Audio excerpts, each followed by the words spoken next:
baffles me Yeah. is I think I realized that the numbers and the debt doesn't actually matter.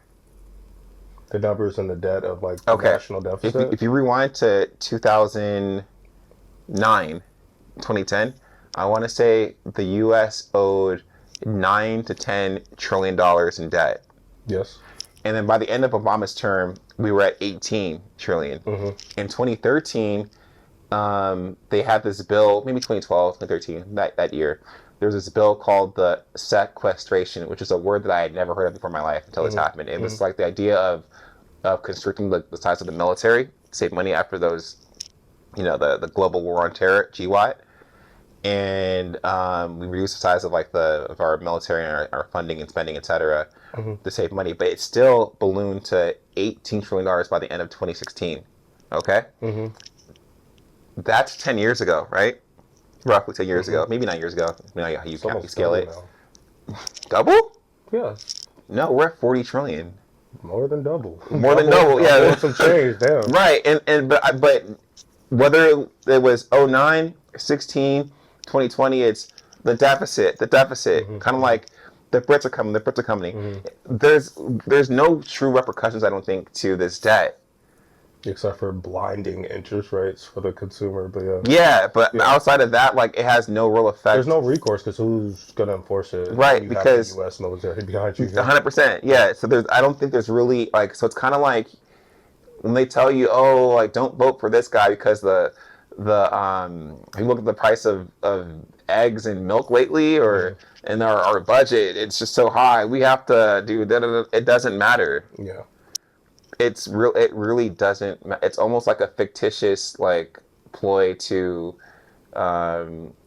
put blame on said political party, either or, probably, but usually one side. It's usually one-sided, but it's not even a real thing. I don't think. Just had me thinking it. I don't know if it's real. I think that brings up a couple points, right? Because when you look at incentive structures to fix it, to your point, you already touched on this.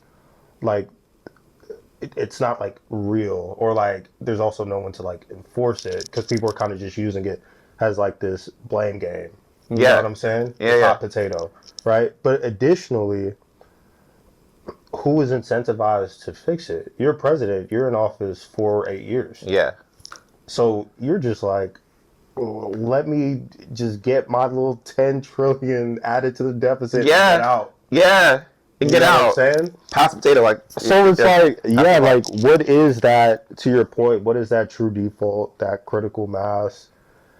Or are we just going to keep playing this shell game and your interest rates go to 20% or whatever, and just it is what it is, you know what I mean? It's just crazy. I think this late stage capital, it's a bubble. Is it a bubble? It's okay. It's probably not. It's like a universe. It keeps on expanding. There's no popping though. The universe is constantly in a state of expansion. Actually, no.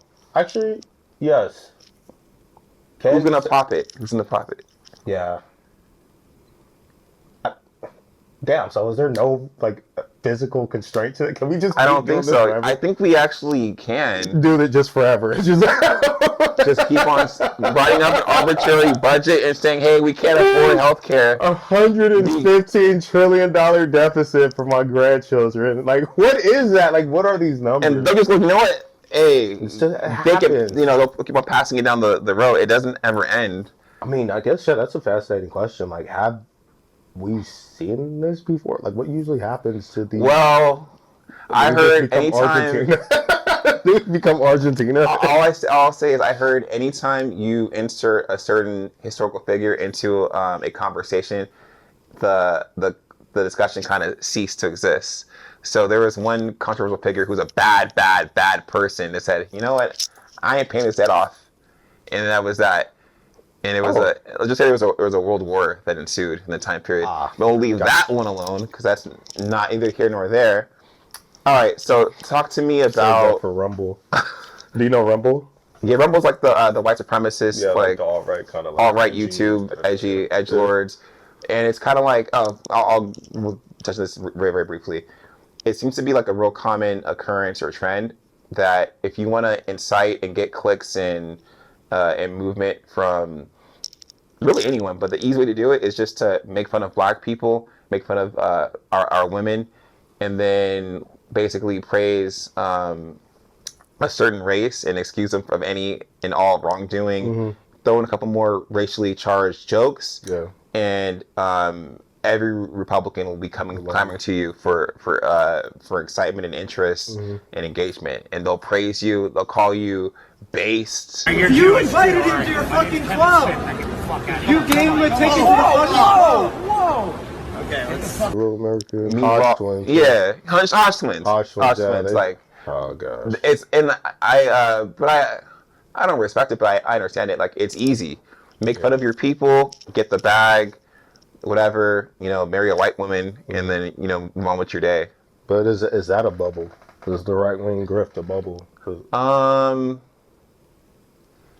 I think it's on a decline.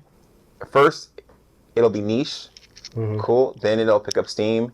Then the people who don't agree with you. It's kind of like McDonald's. Like, McDonald's is the #1 fast food restaurant in America, right? And so is Coca-Cola. It's like for our consumption of soft beverages, it's going to be Coca-Cola.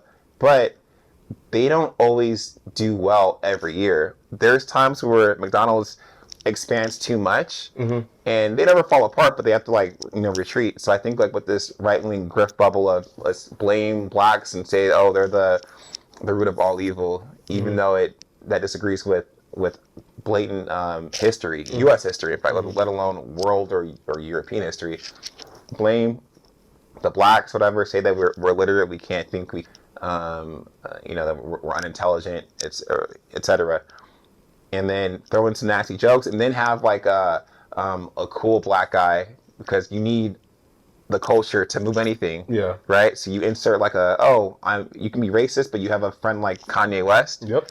And now you're Aiden, not Aiden Ross. Nick Fuentes. You're lit. Jones, Alex Jones. You know what I'm saying? You just get in, you get out real quick. It's kind of almost like betting. I think the problem is that or not that you can burst a bubble, but there is an area where it doesn't work. And I think when you look at when you're a Candace Owens figure, and you're communicating with the true white supremacist racist and who's condemned your seed, then this grift kind of falls apart, because it's easy to make fun of the masses of white people who are broke or underprivileged, etc. But then when you're with the white supremacist and he's shitting on your kids, it gets a little funny. It's a little spooky. Yeah, that pocket always collapses because that aversion to otherness usually just shrinks on itself. Yeah. It becomes, oh, they're black. Well, okay, they're white, but they're Italian. They're the wrong type of white. Then it eventually shrinks into your phenotypes are interesting. Yeah, and it never, and the crazy part about that rhetoric, it never makes full sense, because you know what I'm saying? You think about it, you'll learn in history that America didn't always view Italians as white, correct? But the most successful Europeans were the Romans. They conquered almost all of Western Europe. They built these arches and arcs. They have a particular type of architectural style, which they inherited from the Greeks, who probably inherited their style from the Egyptians and the Persians. But that's out of the history books. Right. But then in America, you have people that are from England, Scotland, that are saying, well, look at what we built. We built the Roman aqueducts. Did you really? Yeah. Did you really? I don't know. It never fully